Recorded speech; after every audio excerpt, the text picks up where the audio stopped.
주님의 이름으로 축복합니다. 오늘 강의는 우리 교재 제7가입니다. 교재 54쪽에 있습니다. 54쪽입니다. 교재 54쪽 제7가입니다. 우리는 첫째 부활의 소망을 가지고 종말사역의 사명을 준비하는 종들입니다. 우리에게 맡겨주신 하나님의 자녀들을 슬기로운 다섯처녀로 신랑을 맞이하는 복된 자들로 되게 하기 위해서 우리는 지혜롭고 충성된 종들이 되시기 바랍니다. 우리가 먼저 교재에는 나와 있지 않습니다만은 먼저 우리가 밤중소리 사역회가 주장하고 있는 개혁주의 전천년설의 핵심이 뭐냐? 여러분들이 우리 개혁주의 전천년설이라고 하는 어떻게 해서 이 개혁주의가 나왔고, 이 개혁주의가 어떻게 이루어져 가고 있고, 개혁주의가 어떤 목표, 어떤 뜻으로 이렇게 어떻게 성경을 해석되어지고 있는가 라고 하는 것을 한번 말씀을 드리겠습니다. 우리가 개혁주의가 개혁주의 전천년설의 설립 동기가 있습니다.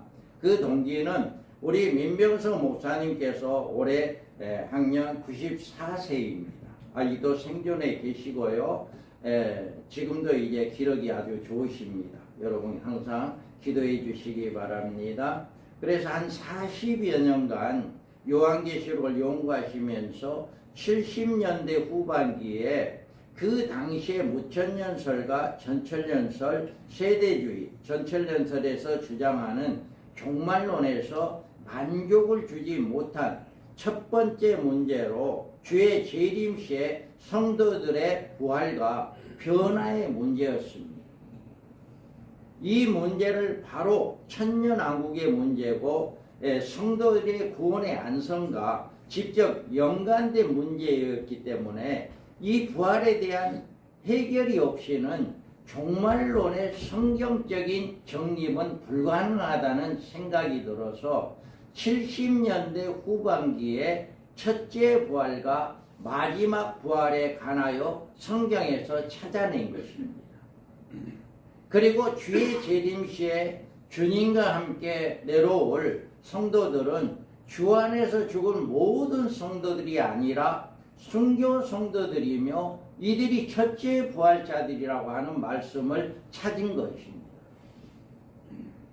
그리고 이 지상에서 휴거될 성도들은 휴거 시에 변화를 받아서 다 호련히 변화돼서 공중에 올라가는 것이 아니라 육체를 가진 이대로의 몸으로 휴거한다는 사실을 성경에서 찾았고 천년왕국에 지나고 최후의 새 예루살렘의 유업으로 받을 때에 죽은 성도들은 마지막 나팔과 함께 생명의 부활체로 부활하고 살아있는 성도들은 그때 호련히 변화된다는 사실을 성경에서 알게 된 것입니다.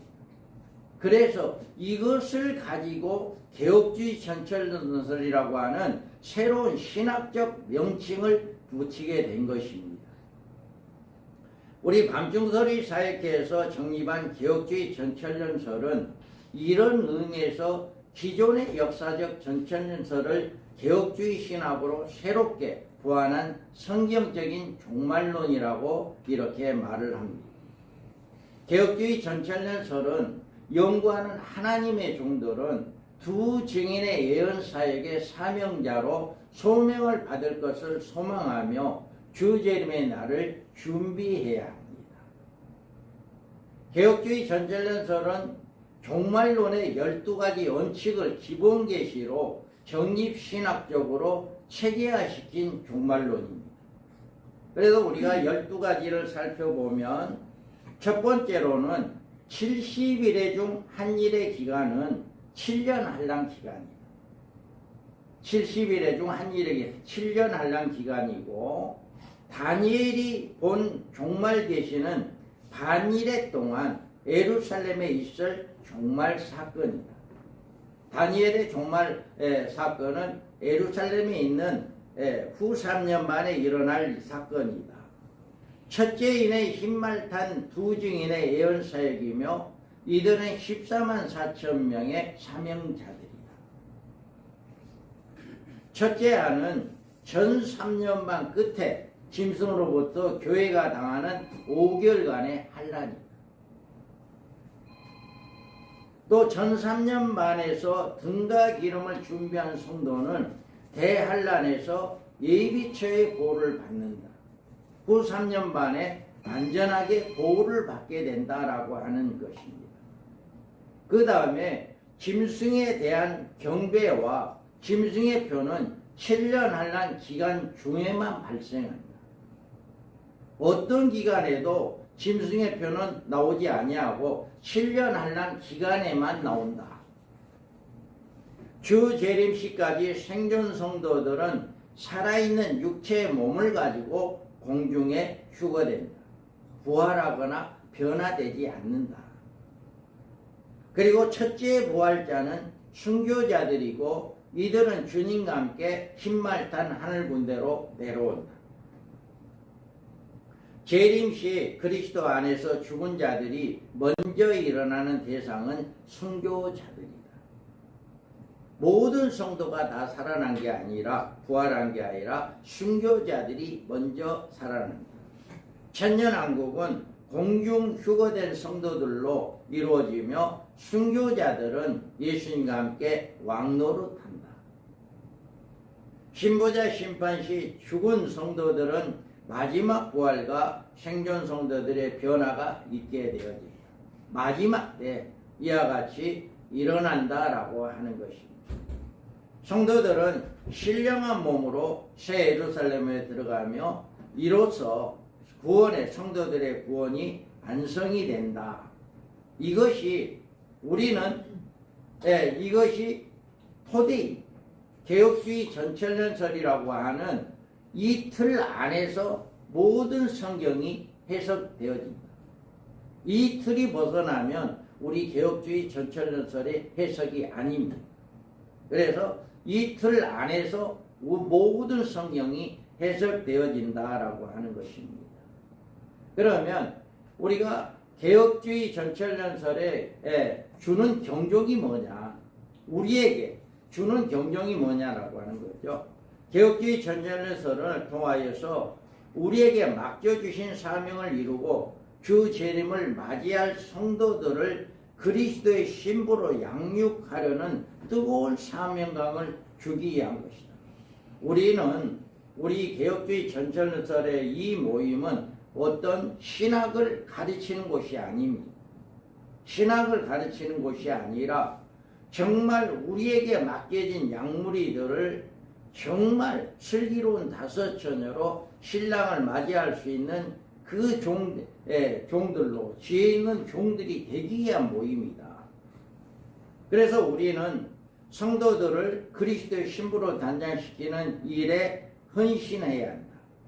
다른 거에 우리는 이 모임이 오신 분만큼은 다른 거에 신경보다도 이거에 어떻게 하면 우리 성도들을 신부 단장시킬 수 있을까라고 하는 이거에 전적으로 힘을 합해야 한다라고 하는 것입니다.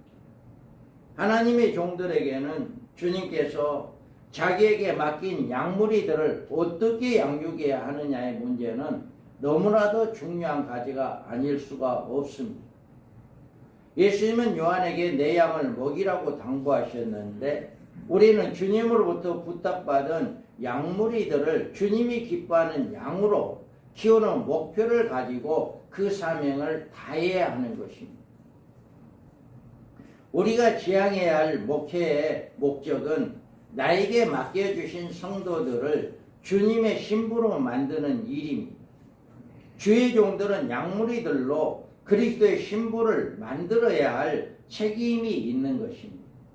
그래서 반드시 우리 사역회에 나와서 이 교육을 듣고 이런 분들은 이 사명으로 바꿔줘야 합니다.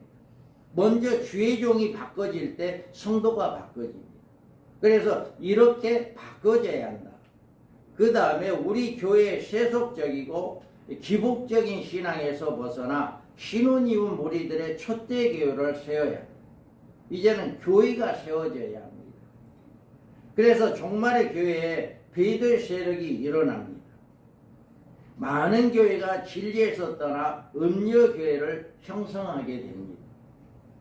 그리하여 짐승을 메시아로 영접하는 음료 교회가 판을 치게 될 것입니다.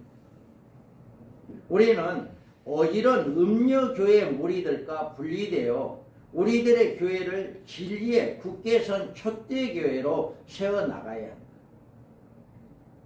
여러분들이 이 메시지를 들으면서 이런 사명이 불일듯 일어나야 합니다. 그리고 우리는 성도들로 대환란의 날에 예비처 보호를 받을 수 있는 이기는 성도들을 만들어야 한다. 예수님은 7교회에 보내는 편지에서 이기는 자에게 주는 복에 대하여 말씀했습니다. 이기는 자가 되어야 합니다. 종말에 이기는 성도만이 예비처의 보호를 받을 수가 있습니다. 이기는 성도들은 그리스도의 왕국에 들어가는 천년왕국 백성이 될 수 있는 것입니다. 이기지 못하면 이곳에 들어갈 수가 없습니다.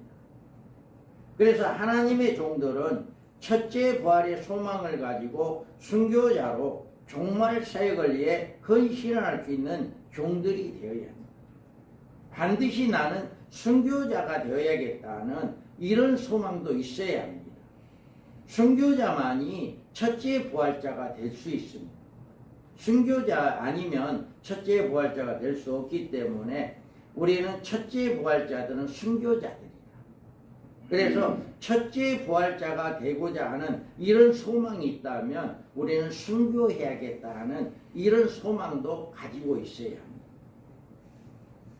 주님의 재림 때 세상에 대한 심판에서 앞서서 교회에 대한 심판을 먼저 합니다. 성도들은 첫째 하를 통해서 알곡과 가라지를 가릅니다.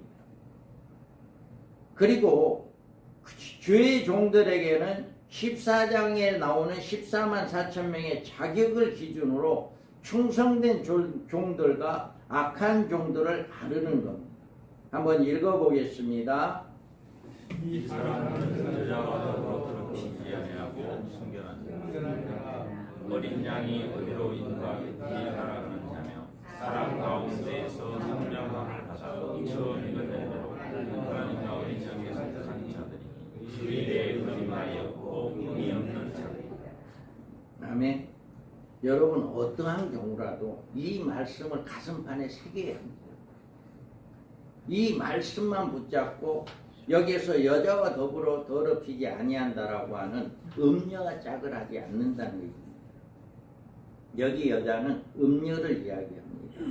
그리고 순결한 자가, 우리는 진실한 자가 되고 어떤 경우에도 진실해야 합니다. 그리고 어린 양이 인도하니 따라가는 자다. 우리는 100% 말씀에 순종해야 합니다. 아니요, 내 뜻 이야기하면 안 돼. 자격 탈락입니다. 어디든지 주님이 인도하는 대로 100% 우리는 순종입니다. 주님의 말씀에 순종입니다.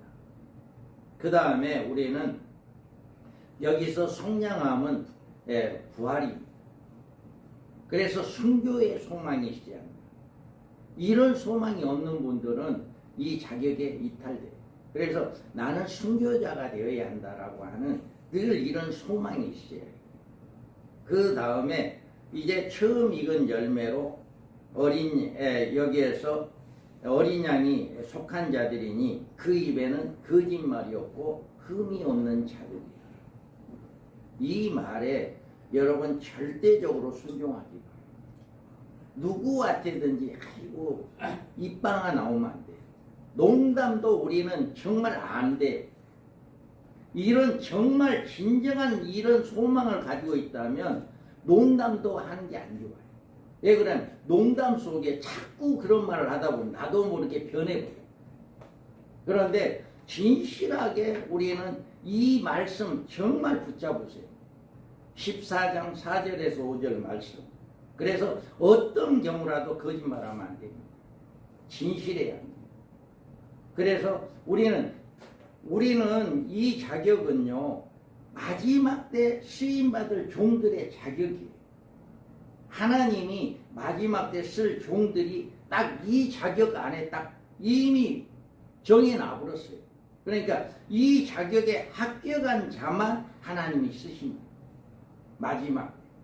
그래서 우리는 지금부터 이 말씀을 몰랐다면 이 말씀을 아는 오늘부터 이걸 지키기 위해서 애써야 합니다. 어떠한 경우 농담도 하지 마시고요. 아니에요. 자꾸 그러다 보면 세상 쪽으로 가버려요. 세상 쪽으로 갈 수밖에 없어요. 우리는 이 말씀대로 우리가 순종해야 한다. 그래서 교회 중에 14만 4천 명의 충성된 종들을 교회 추수꾼으로 선발하시고 이 수에 들지 못하는 수많은 종들은 14만 4천 명의 계열에서 떨어집니다. 아무나 14만 4천의 마지막 때 쓰임받은 종들로 세우지 않는다라고 하는 것입니다. 그래서 14만 4천 명의 종말의 추수꾼으로 하나님께서 사명자로 쓰신다. 마지막에 인쳐주십니다. 그에 합격한 사람만이 인쳐주시고 책을 받아 먹어라 하고 그 책을 받아 먹고 인을 치면 1260일 동안 복음을 증거하고 1260일이 끝난과 동시에 순교합니다. 그리고 바로 하늘로 올라가요.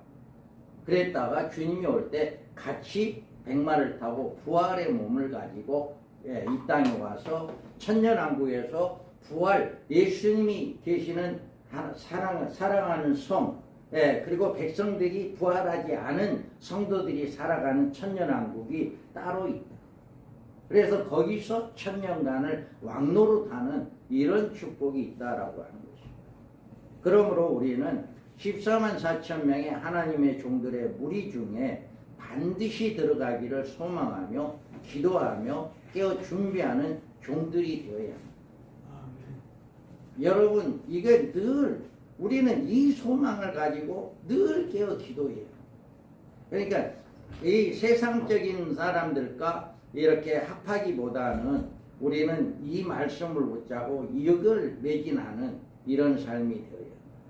신실하고 충성된 하나님의 종들은 첫째 부활의 소망을 가지고 순교자 예언의 사역을 할 사명자의 자리에 들어가야 하고 또 들어가기에 힘써야 하고 그러기 위해서는 계시록 14장에 14만 4천 명의 자격을 갖추기에 끊임없이 노력해야 하고 또 기도해야 한다.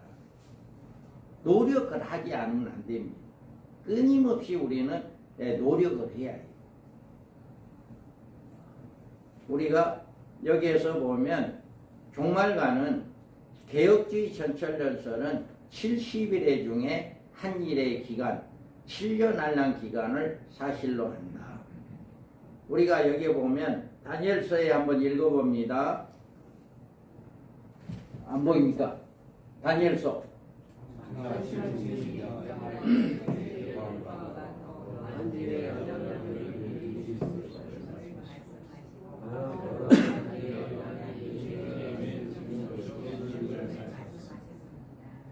아멘. 자, 우리가 개혁주의 전철연서는 70일의 중에 한 일의 기간을 7년 한란 기간으로 이 말씀을 봅니다.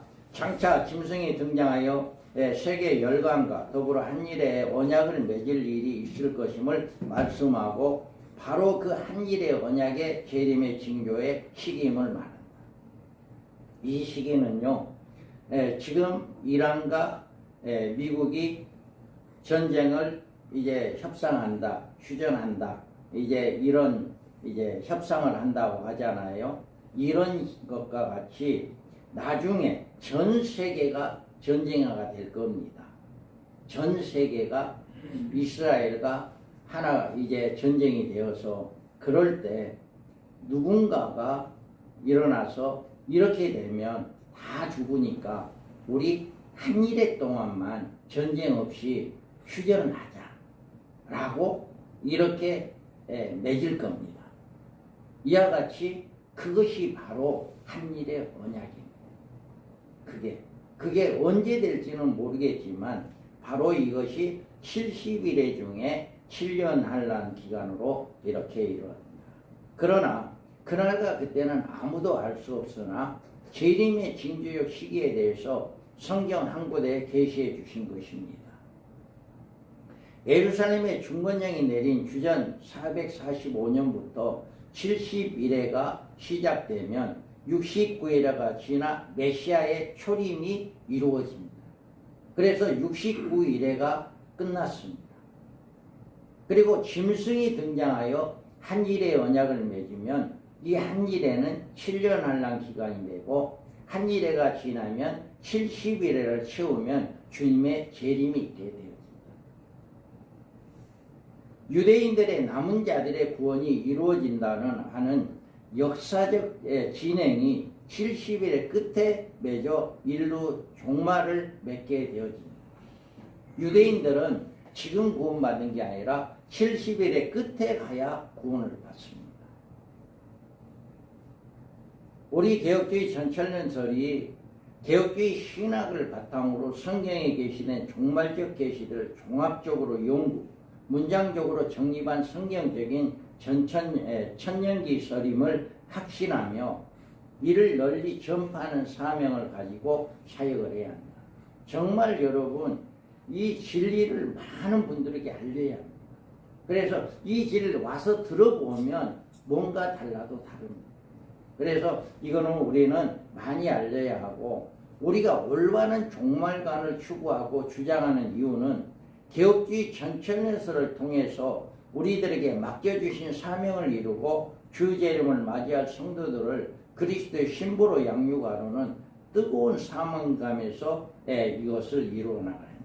우리는 오직 우리 방중설이사에 와서 이 계시록 강의를 듣고 다른 것이 아니라 내 마음이 불타야 해요. 나는 순교자가 되어야겠다. 나는 나에게 맡겨진 약물이 한 영혼도 음부에 떨어지면 안 된다. 후 3년 만에 떨어지면 안 된다는 그런 마음으로 정말 슬기로운 다섯천들을 만들어야겠다. 이런 마음으로 목회를 하는 이것이 바로 우리의 사명이다.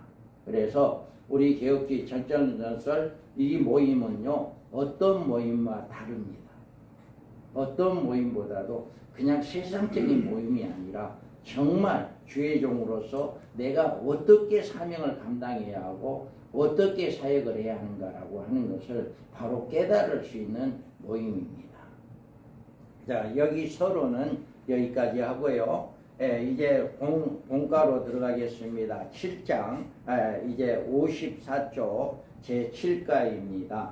여기에서 보면 이제 누가 종말 사명자가 될 수 있는가? 여기 보면 누가 종말 사명자가 될 수 있는가라고 7가에 나와 있습니다. 자, 누가 종말의 예언 사명자가 될 수 있는가? 주님은 종말의 이런 종들의 예언 사명자를 찾고 계십니다. 때를 따라 양식을 나눠줄 자를 찾고 계십니다. 마태복음 24장 읽어보겠습니다. 이러므로 너희도 준비하고 있어 생각지 않은 때에 인자가 충성되고 오신 종이 되어 주인에게 그 집사람들을 만나 때를 따라 양식을 나눠줄 자가 누구냐. 주인이 올 때에 그 종에 이렇게 하는 것을 보면 그 종이 몸이 있으리라. 내가 진실로 너희에게 이르노니 주인이 그의 모든 소유를 그에게 맡기리라. 아멘. 자, 여기에서 보면 때를 따라 양식을 나눠준다는 말은 종말의 성도들에게 복이 되는 말씀을 먹이는 종들을 가리킵니다. 그리고 주인이 그런 종들에게 모든 소유를 맡기신다는 말씀은 천년왕국에서 왕권의 복을 주신다라고 하는 이런 의미가 있습니다. 계시록 20장 4절을 읽어보겠습니다. 또 내가 보좌들을 보니 거기 앉은 자들이 있어 심판하는 권세를 받았다. 또 내가 보니 예수를 증언함과 하나님의 말씀 때문에 흑매를 당하는 자들의 영혼들과 또 짐승과 그의 무장에게 패하지 아니하고 그들의 이마와 손에 그의 표를 받지 아니한 자들이 살아서 그리스도와 더불어 천년 동안 왕으로 하나니 아멘. 이와 같이 여기에서 순교자가 두 부류로 나옵니다. 여기 두 부류는 어떤 말? 하나님의 예수를 증언함과 하나님의 말씀 때문에 목배임을 당한 자들의 영혼들까? 이들은 한 일의 언약이 이루어지기 전에 예수님의 복음을 증거하다가 자기가 어떻게 죽은 게 아니라 누군가에 의해서 목배임을 당한 자들입니다. 그래서 내 스스로 많은 분들이 이 말씀을 가지고 의문을 가지는데, 예를 들어 내가 선교지에 가다가 교통사고 났다, 죽었다, 뭐 비행기 사고 났다, 뭐 이런 것도 순교 아니냐? 순교죠. 그런데 이 성경에서 말하는 순교는 여기에서 말씀 때문에 목배임을 당한 자들이라고 해요. 그렇기 때문에 어떤 뭐 교통사고 난 거나 이런 것이 아니라 목배임을 당했다라고 하는 것은 누군가에 의해서 살해를 당했다, 누군가에서 죽임을 당했다라고 하는, 이게 이런 자들. 그러니까 한 일의 언약이 이루어지기 전에 계시록 6장에 보면 다섯째 인을 뗄 때 하나님의 보좌에서 우리의 핏값을 언제 갚아줄랍니까? 라고 호소하는 영혼들이 있습니다.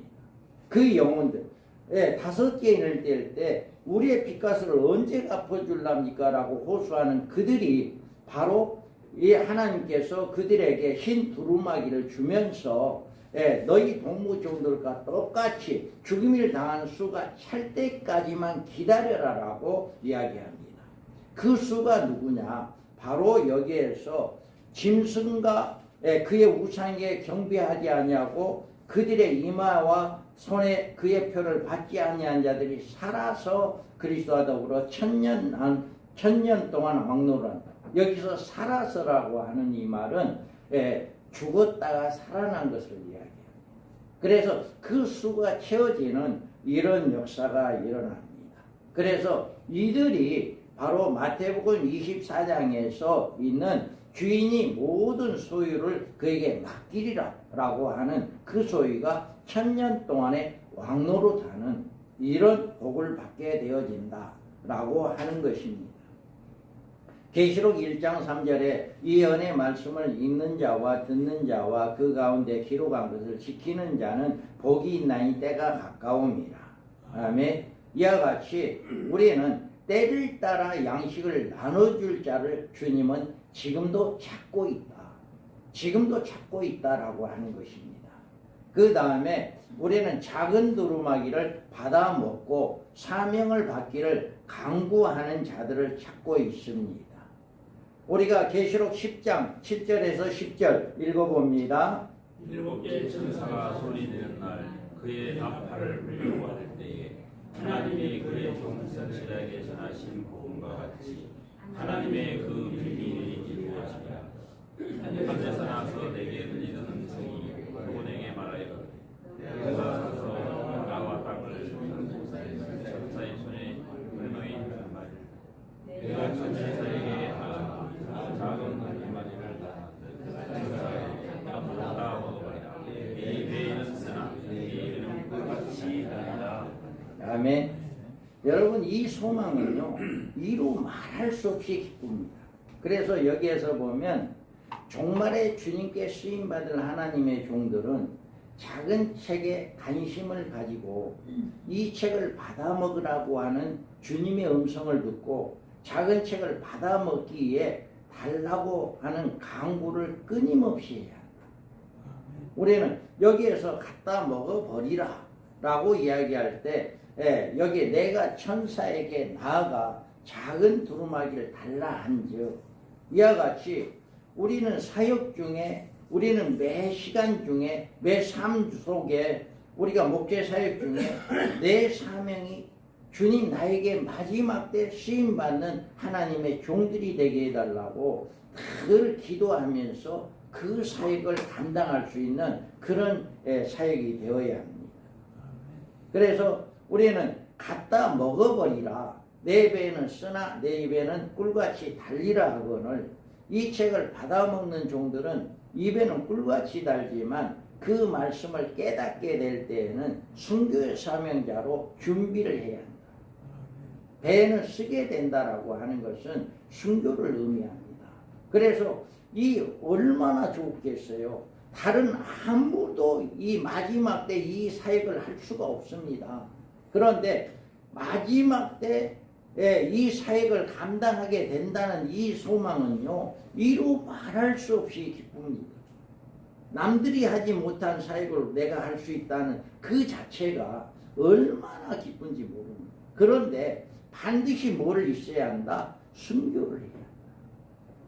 그래서 이 순교의 사명이 있는 자만이 정말 이렇게 작은 두루마리를 받아먹고 사명을 받기를 간구하는 자들을 지금도 주님은 찾고 있다. 우리가 계시록 10장 11절 이처럼 작은 책을 받아먹고 이 예언의 사명자로 준비를 마친 종들에게 내가 많은 백성과 나라와 방언과 임금에게 다시 예언하여야 하리라 하는 명을 받습니다. 그래서 이들은 주님의 명령을 받을 때 7장의 이스라엘 각 지파 중에서 선발된 14만 4천 명 우리 하나님의 종들에게 주신 성령의 권능을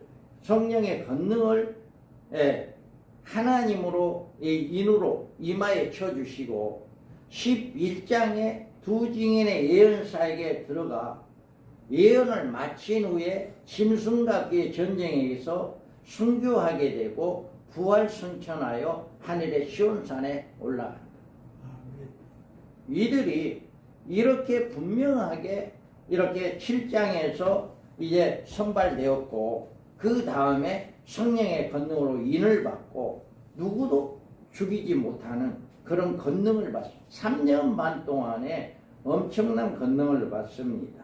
그래서 우리는 또 이제 앞으로 나오기 때문에 그 문제에 대해서 또 이야기를 해주겠습니다. 자, 우리가 이와 같이 하나님은 지금도 이런 종들을 찾고 있다라고 하는 거예요. 그래서 많은 목회자가 있고 많은 성도들이 있습니다. 이거는 꼭 주의 종이다, 목회자만 해당되는 문제가 아니라 이 그 14장에 있는 그 자격만 갖춘 자라면 하나님께서 그 자격에 통과한 사람이라면 하나님께서 쓰임받게 될 것입니다. 그래서 우리가 직분이 중요한 것이 아니라 그 말씀을 얼마나 내가 지키고 얼마나 순종하느냐 그리고 얼마나 내가 소망하느냐 이럴 때 우리의 삶이 우리의 신앙이 우리의 또 직분이 달라진다라고. 내가 달라지면 성도들이 달라집니다. 그래서 우리는 먼저 이렇게 되어야 한다라고 하는 것입니다. 자, 그러면 12장에서 그 밑에 내려보면 12장에서 환난 날의 교회에서 여자와 아들의 숨겨진 비밀이다 라고 이야기합니다. 그래서 12장은 여자와 그가 낳은 아들과의 관계를 전체적으로 맥으로 연결시키지 않으면 영원히 풀 수 없는 미제가 됩니다. 여자를 마리아, 여자의 아들을 예수로 해석하는 경우 12장이 종말계시가 될 수가 없다. 그래서 여기에서 보면 여기에서 계시록 12장 1절에 8절에 보면 하늘에 큰 이적이 보이니 해를 옷 입은 한 여자가 있는데 그 발 아래에는 달이 있고 그 머리에는 12벨의 간을 썼더라. 이 여자가 아이를 베어 해산하게 되며 아파서 애를 쓰며 부르짖더라. 하늘에 또 다른 이적이 보이니 보라 한 큰 붉은 용이 있어 머리가 7이요 뿔이 10이라.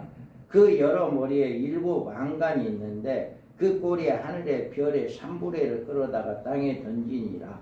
용이 해산하는 여자 앞에서 그가 해산하면 그 아이를 삼키고자 하더니 여자가 아들을 낳으니 이는 장차 철장으로 만국을 다스릴 남자라. 그 아이를 하나님 앞과 그 모자 앞에 올려가더라. 그 여자가 강야로 도망하며 거기서 1260일 동안 그를 양육하기 위하여 하나님께 예비한 곳이 있더라. 아멘. 이와 같이 이 말씀을 하고 있습니다. 그러면 우리는 여기에서 또 이제 13절에서 17절 한번 읽어보겠습니다. 용이 자기가 땅으로 내놓은 것을 보고 남자나 제자를 함께하는지라. 그 여자가 그 독수리의 그만을 따라 만자 자기 곳으로 날아가 거기서 그 뱀의 낯을 피하여 늑대와 늑대와 가르를 양육받음에 제자에 비해서 뱀이 그 입으로 물을 강같이 토하여 여자를 물에 던져나가게 하여 강이 여자를 모아 그 입을 물려 용의 입에서 물을 삼키니 용이 여자에게 분노하여 돌아가서 그 여자의 남은 자손 곧 하나님의 계명을 지키며 예수의 증거를 가지고 그가 더불어 싸우고 바다 모래 위에 서 있더라. 아멘. 자, 여기에서 보면 1260일 한때 두때 반때가 7년 한란 기간이 아니라 엉뚱한 기간이 돼요. 예를 들어서 이 여자가 마리아고 아들이 예수다고 한다면 이 해석이 나올 수밖에 없다는 거죠. 그리고 교회가 후 3년 반 예비체에서 보호를 받게 되는데 이런 예비체의 계시가 무시돼 버립니다. 그래서 여기에서 1260일 한때 두때 반때가 7년 한란 기간에 이제 이렇게 있습니다. 교회가 종말에 짐승으로부터 첫째 알을 받게 되는데 이런 한란을 인정하지 않게 됩니다. 그래서 여자와 이 여자를 마리아로 해석하고 아들을 예수님이라고 해석한다면 이런 해석이 나올 수가 없다.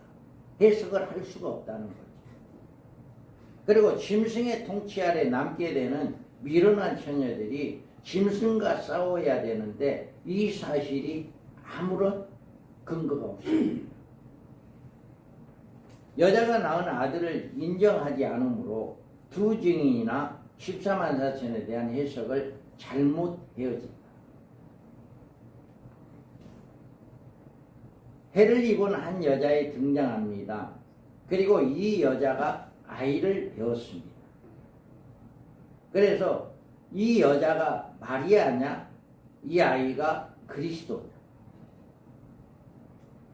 여기 사탄이 이 여자가 아이를 낳으면 삼키고자 했습니다. 여자가 아들을 낳았는데 이 아이는 장차 철장으로 만국을 다스릴 남자다라고 이야기합니다. 그 아이를 하나님 앞과 보좌 앞에 올라갔습니다. 그러면 여기까지는 생각하면 예수님 맞구나 라고 해석할 수도 있어요. 여기까지는 예수님이 부활 성찬하셨으니까. 그런데 여자가 광야로 도망가 1260일간 하나님의 양육을 받는 예비체가 있다.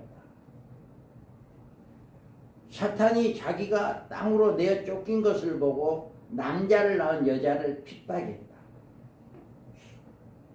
여자가 독수리의 날개로 광야로 날아가 한때 두때 반때를 양육받았다. 여자를 해치려고 하는 사탄의 물이 강같이 토하지만 땅이 여자를 보호했다. 이와 같이 또 사탄이 분노하여 돌아가 여자의 남은 자손과 싸운다. 이런 문제는 이 여자가 마리아라고 하는 이렇게 해석할 때는 해석이 불가능합니다.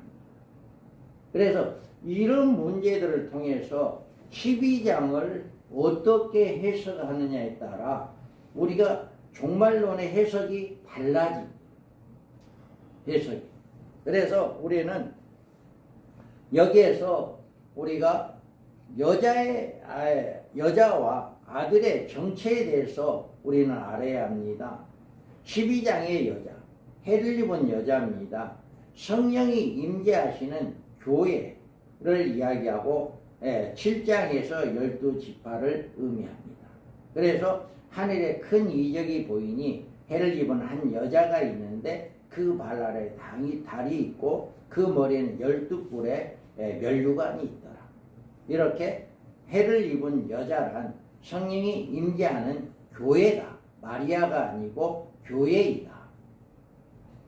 그리고 17장의 여자는 자줏빛과 붉은빛 옷을 입은 여자로 음행의 포도주를 쑥물을 먹이는 음료 교회이다. 성경에서 여자를 해를 입은 교회와 자줏빛 붉은 옷을 입은 음료 교회를 여자다라고 이야기합니다. 곧 성령으로 나를 데리고 광야로 가니라. 내가 보니 여자가 붉은빛 짐승을 탔는데 그 짐승의 몸에 참남된 이름들이 가득하고 7머리와 10뿔이 있으며 그 여자는 자줏빛과 붉은빛 옷을 입고 금과 보석과 진주로 꾸미고 손에 금잔을 가졌는데 가증한 물건과 그의 음행에 더러운 것들이 가득하더라. 이와 같이 음녀의 교회를 여자라고 이야기합니다. 그러면 해를 입은 여자가 낳은 아이는 누구냐라고 하는 것입니다. 그래서 이 아이는 교회가 낳은 아들이다. 이 여자가 아이를 베어 해산하게 되면 아파서 얘를 애써 부르짖더라. 교회가 두 증인의 탄생을 위해 고통을 당하는 모습입니다. 교회 중에서 두 증인의 사명자들이 교회 중에서 나온다. 교회 중에서. 그래서 계시록 3장 10절에 내가 나의 인내의 말씀을 지켰은즉, 또 7장 15절에 그러므로 그들이 하나님의 보좌 앞에 있고 또 그의 성전에 밤낮 하나님을 섬기매 라고 말을 하고 있습니다. 우리가 여기에서 보면 이 아들은 철장으로 만국을 다스릴 남자다라고 이야기합니다. 철장 권세는 누구에게 주시는가? 성경에 보면 이기는 자와 끝까지 내 일을 지키는 그에게 만국을 다스리는 권세를 주리니 그가 철장을 가지고 저희를 다스려 질그를 깨뜨리는 것과 같이 하리라. 나도 내 아버지께 받은 것이 그러하니. 우리가 철장을 가지고 이기는 이 아이가 예수님이 아니다고 하는 이 철장을 가진 자가 바로 마지막 때 이기는 자, 끝까지 주님의 일을 하기 위해서 지키는 자들이다라고 하는 것을 이야기합니다. 그리고 이 아이는 철장 권세를 어떻게 사용하느냐? 우리 계시록 11장 5절 6절을 읽어봅니다. 만일 누구든지 죄를 행하려 하면 반드시 이와 같이 죽임을 당하리라.